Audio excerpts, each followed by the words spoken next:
¿Sabías que en 1972 un comando del grupo terrorista palestino Septiembre Negro secuestró y asesinó a 11 miembros del equipo olímpico israelí y un policía durante las Olimpiadas en Alemania? Si quieres saber más del trágico acontecimiento denominado como la masacre de Múnich y cuál fue la vengativa respuesta de Israel, quédate viendo este video.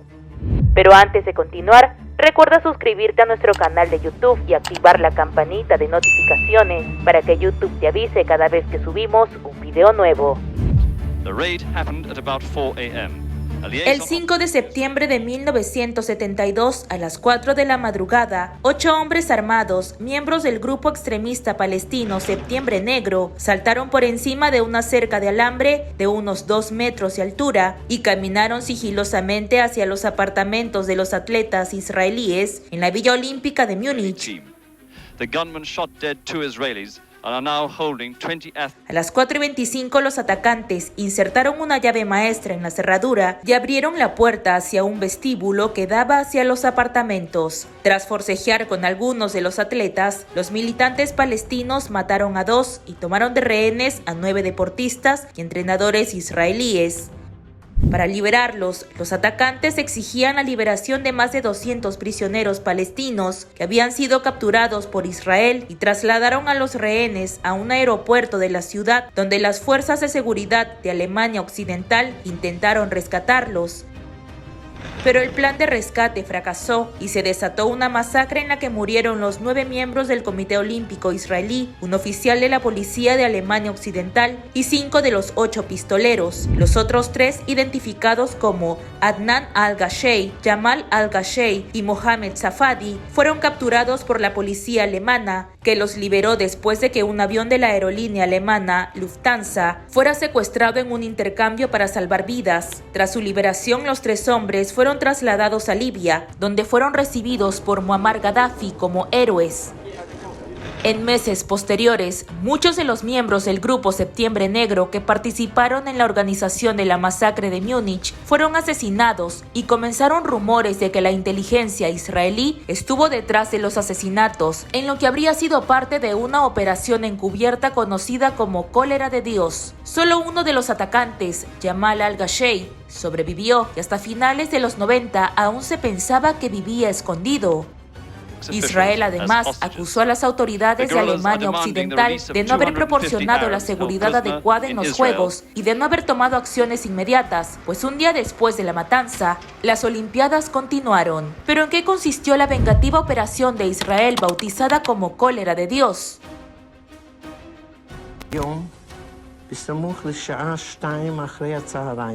A raíz del ataque, la entonces primera ministra de Israel, Golda Meir, declaró ante el parlamento de su país la guerra contra el terrorismo y creó un comité secreto para identificar a los responsables del ataque. El Mossad, una de las agencias de inteligencia de Israel, fue la encargada de buscarlos y asesinarlos. Durante la operación Cólera de Dios, militantes del grupo Septiembre Negro, que se atribuyó el ataque y alegó actuar en nombre del pueblo palestino, fueron perseguidos por toda Europa y Medio Oriente. Mike Harari, uno de los espías más conocidos de Israel, supervisó esta campaña de venganza en la que más de una docena de palestinos fueron asesinados. En uno de los ataques israelíes, un grupo de agentes del Mossad, algunos de los cuales estaban vestidos como mujeres, aterrizaron desde buques en el paseo marítimo de Beirut, la capital de Líbano, y asesinaron a 3 líderes de la Organización para la Liberación de Palestina, OLP, y a otros integrantes del grupo militante. Lo lamentable es que en plena ejecución de la operación Cólera de Dios, también murieron varios civiles libaneses, palestinos y 2 agentes israelíes.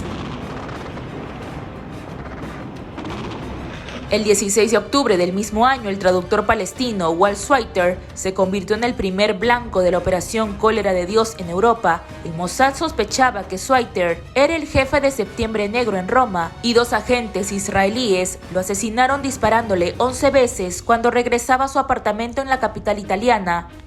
El segundo blanco habría sido Mahmoud Hamshari, el representante de la OLP en Francia, a quien Israel consideraba como el líder de Septiembre Negro en aquel país. Sufrió una herida mortal después de que una bomba estallara debajo de su teléfono. 4 meses después, el 6 de abril de 1973, Basil al-Kubaisi, identificado por medios libaneses como miembro del Frente Popular para la Liberación de Palestina, también fue asesinado a balas en una calle de París, mientras que Mohamed Boudia, entonces jefe de operaciones del Frente Popular para la Liberación de Palestina en Europa, fue asesinado en un carro bomba en París.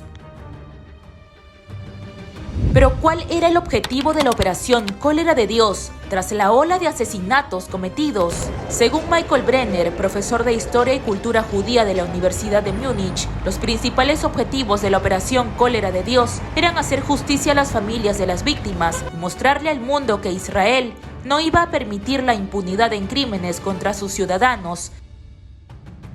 Pero no lograron completar su venganza del todo, pues la inteligencia israelí nunca pudo encontrar al tercero de los atacantes, Jamal al-Qashey, quien emergió temporalmente de su escondite en el año 1999 para aparecer en el documental Un día en septiembre, en el que se mostró disfrazado y con el rostro oculto. En una visita a Alemania, el presidente palestino Mahmoud Abbas se negó a pedir perdón por la masacre de Múnich y en su lugar acusó a Israel de cometer 50 holocaustos en una rueda de prensa en Berlín junto al canciller alemán Olaf Scholz.